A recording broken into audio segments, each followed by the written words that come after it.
Adorar al Señor mientras se sientan, amén. Pueden aplaudirle si se le quieren aplaudir, bendito Dios.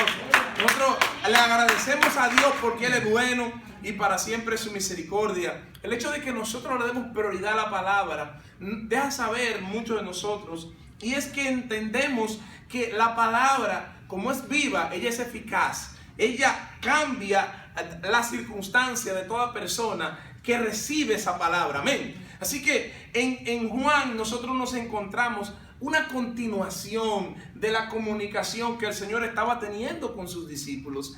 Él reveló en el capítulo 13, hizo unas revelaciones bien grandes. La revelación, no solamente que Él tomó el tiempo para hablar a sus discípulos, primero lavándole los pies a los discípulos, y usted dice, ¿cómo nosotros aplicaríamos el que Jesús lavó los pies de sus discípulos, ¿verdad? Traerlo al tiempo de nosotros? Y Él básicamente le dice, porque desde el principio vemos usando el agua del sacrificio, o sea, el agua de la purificación para lavar los pies. Amén. La usó para convertir el agua en vino. Bendito Dios. Esa misma agua de lavar los pies lo convierte en vino. Y no solamente un vino regular, es un vino que no se había probado, el mejor vino que hay, demostrando que el Señor vino para darle bendición a la humanidad y decirle que la religión que habían tratado, lo que habían tratado hasta ahora, no era suficiente para salvar al mundo, pero lo que yo doy es tan bueno que va a salvar al mundo. Bendito Dios.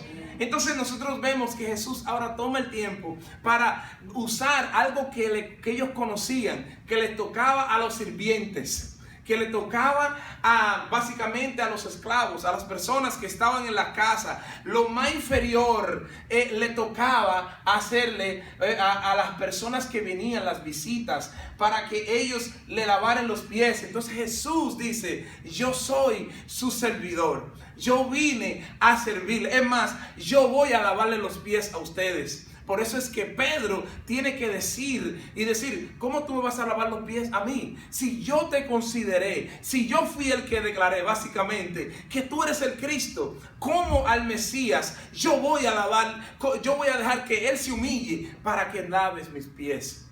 Quiero decirle, hablarle, presenta la humillación de nuestro Señor Jesús. Que, óyeme, el cual no escatimó el ser igual a Dios como cosa que aferrarse, sino que se humilló hasta lo sumo, se humilló, despojando aún lo que Él es, ser igual a Dios, para venir a rebajarse, para darnos vida y vida en abundante. Entonces, por eso es que tiene la conversación con Pedro diciendo, no, tú no me puedes, yo no puedo permitir que tú hagas eso, pero tampoco ofreció lavarle los pies a Jesús. Pero ese es otro día. Sino que Él le dice, no, yo no voy a permitir eso. Y entonces Jesús hace una declaración diciendo, si no te dejas lavar los pies, no puedes participar conmigo. Porque aquí hay una parte, una esencia, no espiritualizándolo todo, hermano. Es que hay que entender que cuando el Señor nos dice, Él está presentando un principio. Si Él se humilló para lavarte, bendito Dios, los pies, que es lo suficiente para poder participar, bendito Dios. Y entonces Pedro dice, no solamente me lave los pies, mójame completo. Y él dice, solamente lavar los pies. Solamente reconocer que Él te lava tus pies. ¿Para qué? Para que tú puedas caminar por el camino. Pero eso más adelante lo voy a decir. Entonces después vemos que tiene la conversación y le revela a ellos y le dice, uno de ustedes me va a negar. Y uno de ustedes me va a negar. ¿Quién? Nada más y nada menos que iba a ser Judas. Pero en ese entonces Él simplemente le dijo eso. Y luego, que es la continuación de la conversación en el versículo 21 del capítulo 13, nos habla que el mismo Pedro lo iba a básicamente a negar. Que ese ya obviamente si en el del 36 en adelante anuncia entonces la negación de Pedro, que lo negó. Wow, Él caminó por las aguas, bendito sea el nombre de Jesús. Y vemos que después de esta conversación es que nos encontramos en el capítulo 14, porque era algo que Él estaba teniendo con Pedro, una conversación con Pedro, pero ahora Él torna a todos los discípulos para decirle algo que no era solamente para Pedro, sino ahora que es para todos, y para ellos y para todos nosotros. Amén. Pueden alabar al Señor. Dice entonces, sabiendo de que Jesús es el camino, mira cómo comienza, y lo leímos ya, y dice, no se turbe vuestro corazón, creed en Dios, creed también en mí. Eso es básicamente algo bien sencillo para que nosotros lo podamos entender. Pero yo aquí estuve analizando esto y lo simplifiqué aún más, los versículos. Y básicamente quiero leérselo para compartir con ustedes. Una de las conversaciones más importantes que Jesús tuvo con sus discípulos fue esta.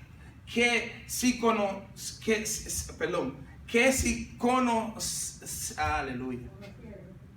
Que si le conocieren a Él, ese conocimiento le da acceso a venir al Padre. En otras palabras, si conocían a Jesús, iban a conocer al Padre.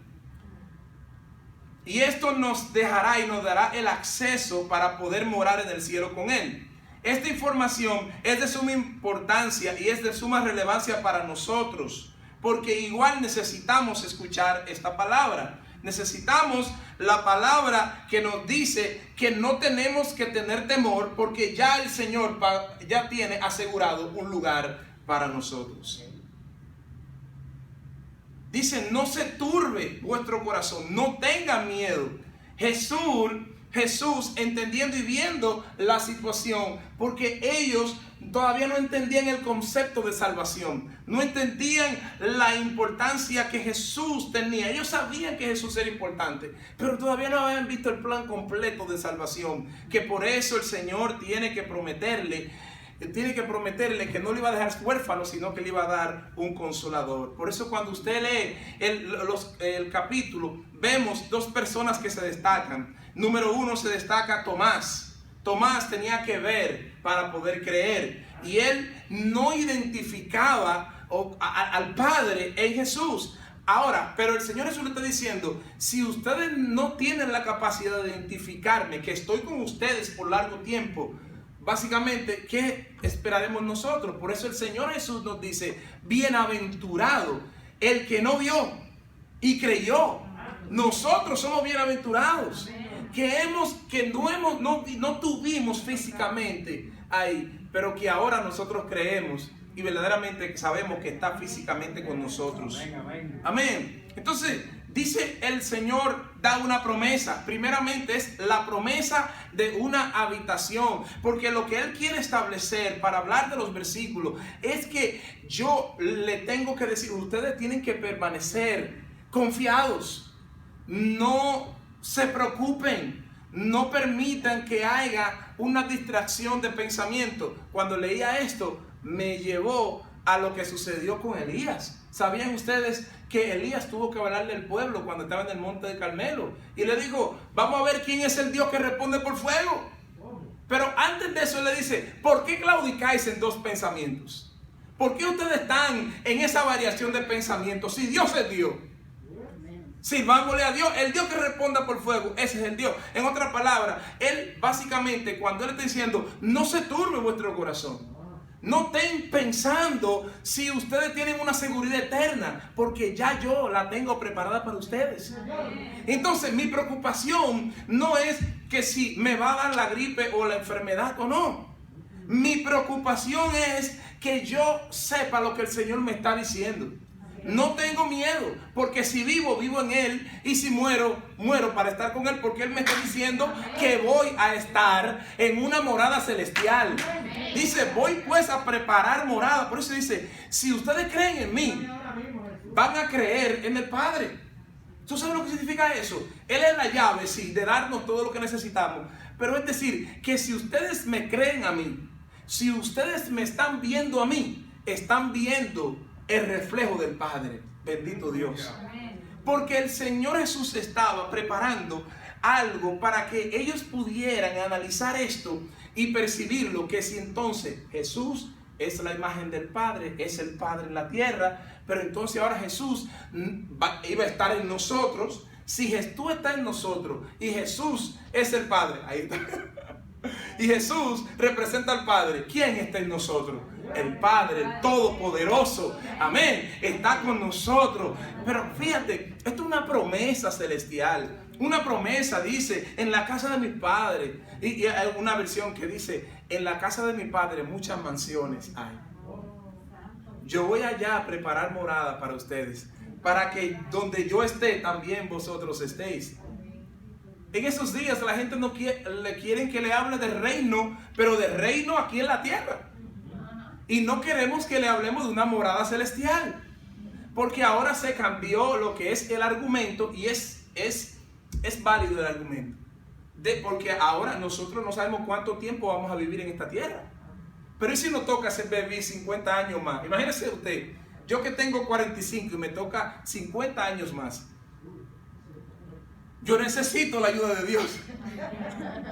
Necesito la ayuda de Dios para que cuando yo me despierte no use tanto Bengay. Los hermanos dicen, no entiendo lo que él está diciendo.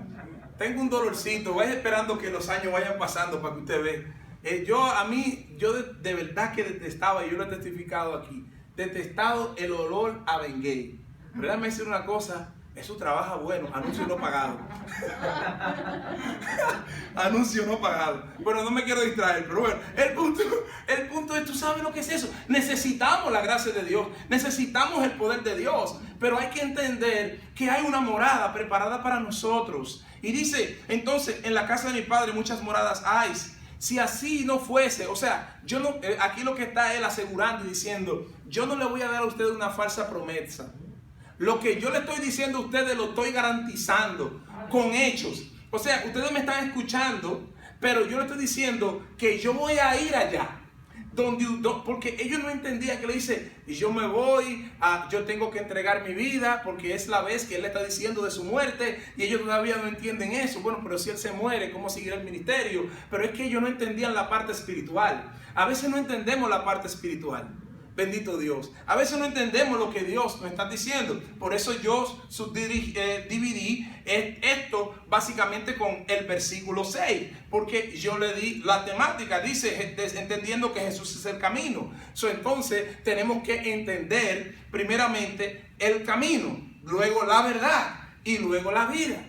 Jesús, cuando está presentando en estos versículos, nos está dando una riqueza, o nos está dando la llave para que nosotros tengamos seguridad en la tierra ya, de que no importa lo que suceda aquí en la tierra, en el cielo vamos a tener todo lo que necesitamos. Pero para poder entrar ahí necesitamos saber cuál es el camino. Estaba preocupado en el versículo 5. Él está preocupado, Tomás, y yo creo que nosotros a veces somos como Tomás, ¿sí o no? Sí, no, hasta cuando hablamos de la fe, nosotros decimos, sí, la fe es la certeza de lo que se espera y la convicción de lo que no se ve. Y a veces decimos, sí, la fe no es ciega, tenemos que ver. Y usted dice, pero ¿cómo que la fe no es ciega? Bueno, la fe tiene que ser basada en algo, tiene que ser basada en la palabra. Y entonces dice que la fe viene por el oír y la palabra del Señor. Entonces, la fe no es, yo tengo entonces que ver, porque tengo que ver la palabra del Señor, y esa palabra viene en mí, y lo que hace es que es como una semilla que tiene que morir, o sea, para poder entonces crecer y dar fruto, bendito Dios. Pero yo lo que estoy diciendo es que cuando yo digo que tengo que ver, es porque yo tengo que ver la palabra para que mi fe funcione. La fe no funciona mirando a los ciegos. Ahora, ¿qué es lo que es a los ciegos? A los ciegos es que yo me voy a agarrar de la mano del Señor, porque en su palabra dice que Él no me dejará ni me desamparará. Él estará conmigo como poderoso gigante, que caerán a mi lado 1000 y 10.000 a tu diestra, mas a mí no llegará. Ninguna arma forjada contra mí prosperará, y toda lengua que se levante en juicio será condenada. Todas esas cosas.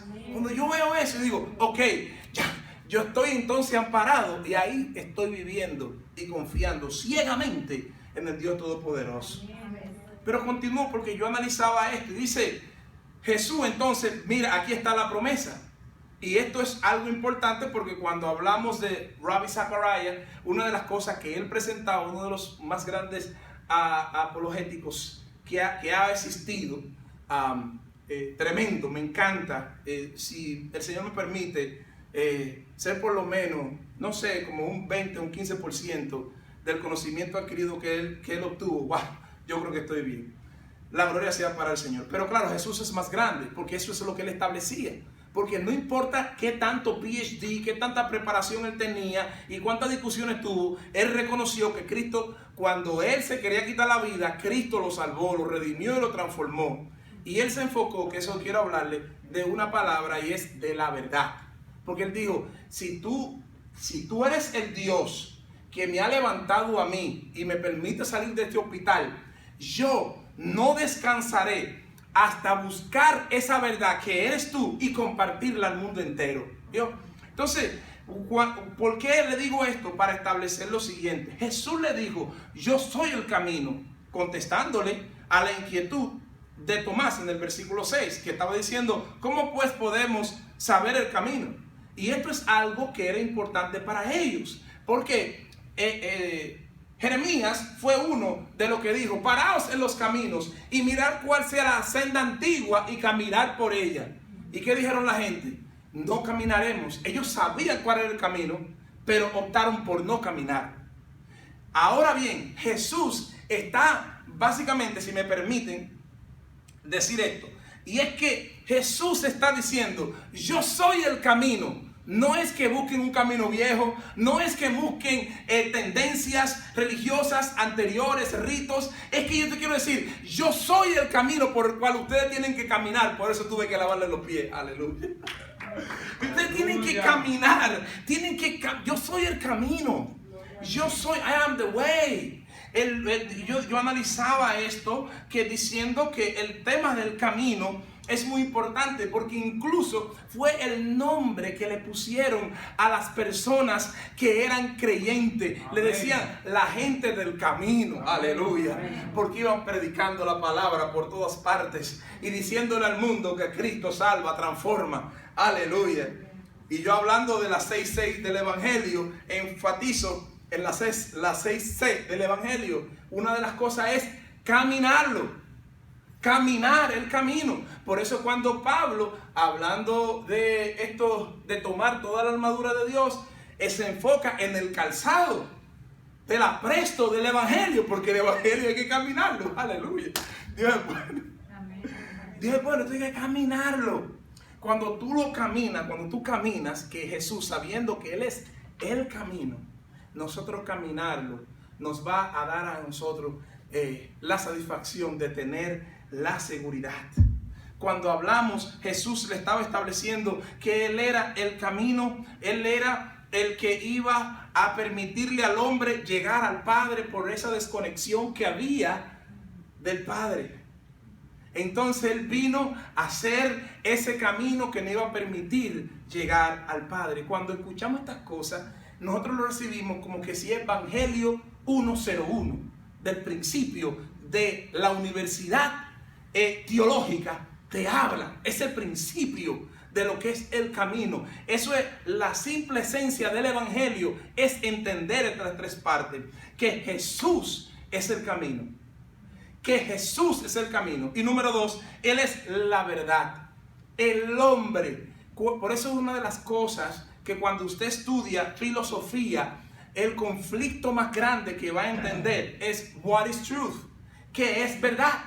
¿Sabes? Porque ellos dicen que la verdad es relativa. Fíjate algo, si nosotros analizamos, yo tomé una clase que estaban dando en una universidad teológica, y entonces lo primero que él estaba estableciendo para hablar de lo que es no solo la verdad, sino la opresión que está teniendo la iglesia hoy en día, no era tan, o sea, la iglesia a través de los tiempos, vamos a hablar de hasta el 1600, ella vivió básicamente una libertad, o no era cuestionada en la veracidad.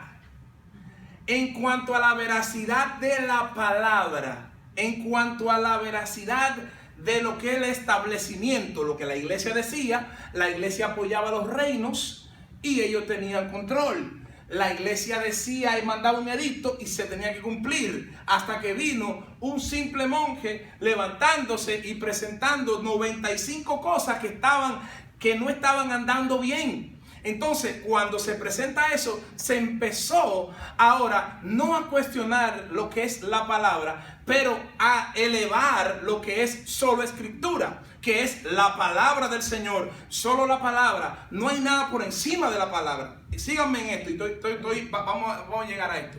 Ahora que nosotros estamos en el 2020, la gente cuestiona la veracidad de solo escritura, de la palabra del Señor.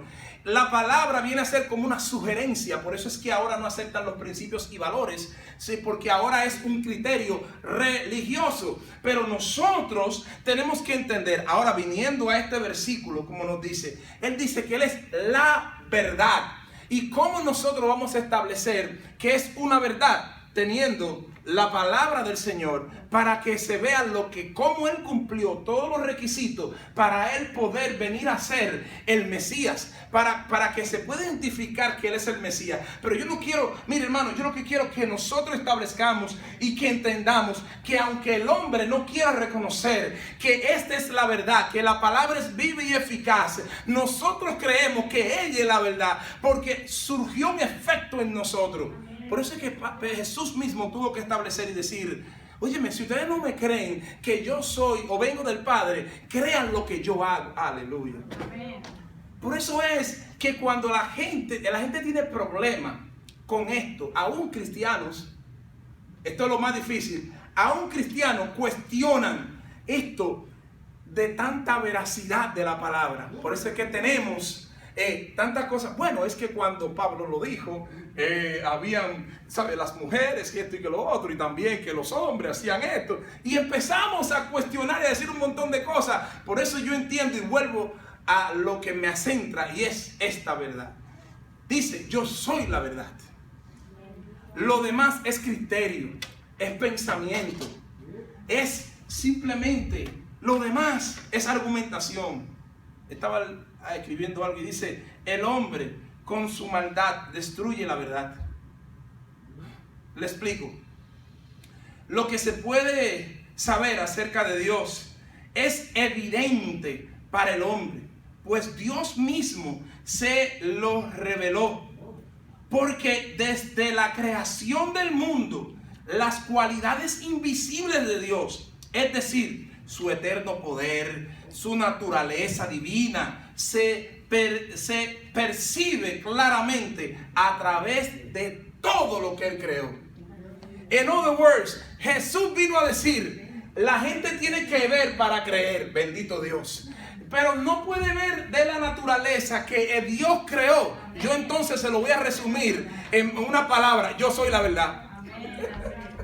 Yo soy la verdad. Y cuando dice yo soy la verdad, yo soy lo que tú necesitas para venir al Padre, bendito Dios.